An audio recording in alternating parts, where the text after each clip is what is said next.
금요일에 아시아 증시 혼란스러운 모습입니다. 장 초반 상승 출발했지만 하락 전환한 우리 증시처럼 일본 증시 역시도 참의원 선거를 앞두고 약세를 보이고 있는데요. 이 가운데 중국만이 미국과의 무역 협상 기대감에 상대적으로 강세를 보이고 있습니다. 사계종합지수가 0.2% 상승하고 항생지수가 0.6%대 시세를 내주고 있습니다. 일본 증시는 요즘 선거 이슈 때문에 정신이 없습니다. 다가오는 20일에 참의원 선거가 열리는 가운데 집권 여당이죠. 자민당의 부진이 예상되면서 정치적 혼란에 대한 우려감이 커지고 있습니다. 선거를 앞두고 이시바 내각의 지지율이 출범 후 최저치를 기록했는데요. 현지 언론들은 이번 참의원 선거 내에서 집권 여당이 과반 의석을 차지하지 못할 거라고 평가하고 있습니다. 사실 증시도 증시지만 미국과의 협상에 영향을 끼치기 때문에 결과를 확인해 보셔야겠죠. 그동안 일본은 참의원 선거 때문에 미국의 시장 개방 요구에 적극적으로 응하기 어려웠다는 분석까지 나오는 만큼 다음 주에 발표된 선거 결과 확인해 보시죠. 오늘 니케이 지수 상승 출발하면서 기분 좋게 출발하며 4만 선을 넘어섰습니다. 장중에 상승폭을 키우면서 4만 선을 오랜만에 회복하기도 했는데요. 다만 앞서 확인했던 선거 불확실성에 반응하면서 하락 전환을 했습니다. 이 시각 현재는 장중 저점보다는 하락폭을 줄이긴 했지만 여전히 39,820선에서 지나가고 있습니다. 인도 이슈도 살펴보시죠. 우리나라와 인도가 철강 협력을 강화하기로 했습니다. 특히 우리 정부는 인도의 국내 철강 기업이 세이프가드 조사 같은 거에서 어려움을 겪지 않도록 지속적인 관심을 요청했는데요. 인도와 한국 양국은 철강 분야의 투자 그리고 기술 등에서 협력을 강화해 가기로 약속했습니다. 또 인도의 주요 민간은행인 HDFC 은행과 ICICI 은행이 금리 인하와 신용성장 둔화를 이유로 저조한 실적이 전망되고 있습니다.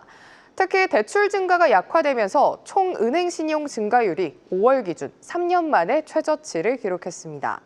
증시 분위기는 우중충한 듯 싶습니다. 예상보다 양호했던 미국의 지표에 긍정적으로 반응하나 싶었는데 오늘 약세로 개장했고요. 그나마 다행이라고 할까요? 장중 82,000선은 지지해줬는데 오후 다가오면서 하락폭을 계속해서 키워가는 모습입니다. 인도의 센섹스 지수 현재 저점 지납니다. 81,680선 지나가고 있습니다. 대만 증시도 짚어보시죠. 우선 라이칭터 대만 총통이 다음 달 뉴욕을 방문하기로 했습니다. 뉴욕을 거쳐서 제3국을 방문하는 일정인데 이를 두고 중국에서는 미국과 대만의 공식 교류에 단호히 반대한다면서 경고성 메시지를 보냈고요. 미국의 국무부는 과거 관행에 적합하다면서 긍정적인 반응을 보였습니다.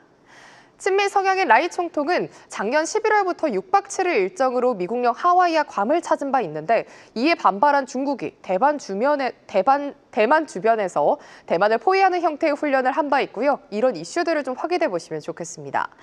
하지만 이런 이슈와 달리 대만 증시의 분위기가 밝습니다. 아시아 증시 내에서 가장 좋은데요. 4거래일 연속 지치지도 않고 달리고 있습니다. 이번 주 내내 상승하는 각권지수 어느새 23,500피를 눈앞에 두고 있는데요. 장중 6박까지도 했지만 현재는 고점 대비 상승폭을 줄였습니다. 그래도 여전히 1%대 탄력적인 흐름 보여주고 있습니다. 기록적인 상승세를 보여주는 베트남 증시입니다. 베트남이 이번 달 초죠. 미국과의 선제적인 협상으로 관세율을 20%로 낮췄습니다. 관세율 인하 이슈를 기점으로 외국인 투자자들의 유입이 베트남 증시에 이어지는 모습인데요. 관세 협상 결과가 발표된 6월 30일부터 7월 4일 사이에 베트남 증시에 유입된 외국인 자본 금액이 1억 9,700만 달러, 한화 약 2,700억 원으로 연중 최대치를 기록했습니다.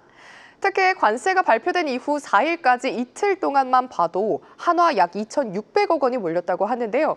미국 관세 정책의 반사이의 기대감을 힘입어 베트남 증시를 끌어올리고 있습니다. 정말 매일매일 연고점을 갱신하고 있습니다. 오늘도 장 초반 강세를 이어가면서 1,500피를 돌파하면서 3년 내 최고치를 다시 썼는데요. 오늘은 1,500선 터치 후에 차익 실현 매물을 소화하고 있습니다. 이 시각 현재는 1,487선에서 거래되고 있습니다. 이 베트남 VN 지수를 추종하는 ETF 역시 상승률과 수익률 대단한 것 같습니다. 특히 에이스 베트남 VN30 ETF는 1년 수익률이 22%에 달하고요. 차트 보시면 지수 따라 강남 간다더니 정말 우상향 곡선을 제대로 그려내고 있습니다. 그리고 또 국내 상장된 외국 지수를 추종하는 ETF 중 상승률 상위단에 위치한 모습인데요. 연간 1년 기준으로의 수익률은 22.1%에 달합니다. 지금까지 아시아 주요 증시 시황 전해드렸습니다. 네, 오늘은 하나증권 김성은 연구원 연결돼 있습니다. 연구원님 안녕하십니까? 안녕하십니까. 하나증권 김성은입니다. 네, 중화권 증시 흐름이 특히 항생 쪽을 중심으로 해서 여전히 굉장히 강한 것 같네요. 네. A주 시장은 강보합송 등락을 보였는데요. 3대 지수는 표면적으로 상승이지만 시장 내에서는 3천 개 이상의 종목이 하락하는 등 체감은 다소 냉각된 흐름입니다. 금일 시장은 소모적 가격 경쟁 억제 테마에 주목했습니다. 최근 중국 내 구조조정에 대한 기대감으로 탄산 리튬 선물 가격이 강세를 보이면서 리튬 광물 섹터도 이틀 연속 강세를 이어갔고 성신린왕, 진유한 주식 등이 상한가를 기록했습니다. 또한 히토류 섹터의 상승이 두드러졌는데요. 화홍테크놀로지는 6거래일 중 5거래일 상한가를 기록했고 중색 주식, 동판강업 등도 상한가에 올랐습니다. 배경에는 히토류 기업들의 실적 서프라이즈가 있습니다. 반면 제약바이오, 자동차, 소비전자, 태양광 등 업종이 약세를 보였습니다. 특히 소비전자, 자동차는 단기적인 실적 부담과 가격 경쟁 심화에 대한 우려가 반영된 것으로 보입니다. 네, 항생 테크주들이 한동안 흔들렸던 배경에 이 AI 반도체 수출 규제 이슈가 있었던 것 같은데 젠슨왕의 방중을 전후로 해서 5% 정도 상승 흐름을 나타내고 있다고 합니다. 앞으로의 움직임도 계속해서 좀 긍정적으로 보는 게 좋을까요? 어떻게 보세요? 네. 우선 상반기 항생테크 지수는 민영기업 회의 이후 AI와 빅테크 랠리로 급등을 했지만 미중 관세 갈등 등 지정학적 리스크로 전고점 회복에는 실패를 했고 이후 부진한 흐름을 보였습니다. 반면 금융소비 비중이 높은 항생지수와 H지수는 상대적으로 견조한 회복세를 보였습니다. 1분기 말부터는 중국 내 배당 수요 확산으로 고배당 금융주 중심의 강세가 이어졌고 소비 회복 기대도 일부 반영되며 기술주 상대 매력이 다소 희석됐습니다. 여기에 미중 갈등 심화, 특히 미국발 제재 우려로 인해 데이터 센터, AI 인프라에 대한 중국 빅테크의 향후 투자 검증이 지연될 수 있다는 우려도 시장 약세 요인으로 작용했습니다. 구성 비중이 높은 전기차 플랫폼 기업들은 저가 경쟁 심화에 직접적인 영향을 받기도 했습니다. 하지만 최근 상황은 다소 달라졌습니다. 특히 백악관의 일부 반도체 제재 완화 조치, 그리고 젠슨왕 CEO의 방중 이슈 등은 기술주 심리에 긍정적인 영향을 주는 부분입니다. 이러한 뉴스는 향후 중국 테크 기업들의 투자 속도를 가늠해 볼 수 있는 시사점을 주고 있으며 외국인 투자 심리 개선과 멀티플 리레이팅 가능성 측면에서 분명히 의미가 있습니다. 현재 항생테크 지수는 밸류에이션 관점에서 다른 중국 주요 지수 대비 상대적으로 매력적인 수준에 위치했습니다. 외국인 수급 측면에서도 선호도가 높다고 판단이 되며 이는 향후 지수 레벨업에 기여할 수 있는 요인입니다. 다만 리레이팅이 실제로 일어나기 위해서는 개별 기업들의 하반기 투자 계획, 사업 수익성 회복 여부, 그리고 차세대 AI 경쟁 구도에서의 실적 기반 검증과 가이던스가 중요할 것으로 보입니다. 특히 8월 실적 시즌을 앞두고 항생테크 지수와 주요 구성 종목들은 높은 변동성이 예상됩니다. 다만 4분기로 갈수록 상대적 아웃퍼폼이 나타날 가능성이 크며 상반기보다는 투자 매력이 높아질 수 있다고 판단합니다. 네. 앞서 중국 당국이 산업 구조 조정 중이다 이런 얘기를 저희가 나눴었는데 전기차에 대해서도 리창 총리가 과열 경쟁을 단속하겠다 이런 언급을 했습니다. 이 부분은 우리가 어떤 관점으로 봐야 될까요? 네, 이번 리창 총리의 발언은 단순한 경고가 아니라 정책 주도형 산업 구조 조정의 본격화를 예고하는 신호로 보입니다. 특히 중국 전기차 업계는 외산 결제 등 무이자 현금 운용 관행에 의존해 왔고 다수 기업들이 마이너스 순운전 자본 상태입니다. 이처럼 취약한 재무 구조 속에서 소모적인 가격 경쟁이 지속되며 산업 전반의 부담이 커지고 있었던 상황입니다.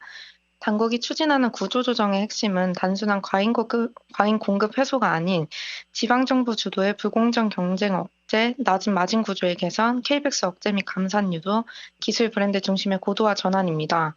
6월 BYD의 대금 조기 결제도 이 방향성과 맞닿아 있으며 하반기에는 생산 억제, 투자 제한, 보조금 축소, 디레버리징 등의 후속 조치가 이어질 것으로 예상이 됩니다. 자본시장 관점에서 보자면 중국은 과거에도 반복적인 정책 실망에도 불구하고 2016에서 17년 공급측 개혁, 2021년 탈탄소 감산 국면에서 강한 시장 반응을 보였던 경험이 있습니다. 이번에도 정책 방향성이 확실해지고 후속 조치가 구체화될 경우 펀더멘털 신호보다 선행해서 주가나 상품 가격이 반응할 가능성이 높습니다. 따라서 하반기에는 실적보다는 정책의 명확성, 기대 선반영, 산업 재편 방향성이 주가 흐름을 좌우하는 핵심 요소가 될 수 있습니다. 예, 연구원님 오늘도 말씀 잘 들었습니다. 감사합니다. 감사합니다. 네, 하나증권 김성은 연구원과 함께했습니다. 계속해서 다양한 경제 이슈를 알고 싶다면 구독과 좋아요, 알림 설정 부탁드립니다. AI 캐스터 권미정이었습니다.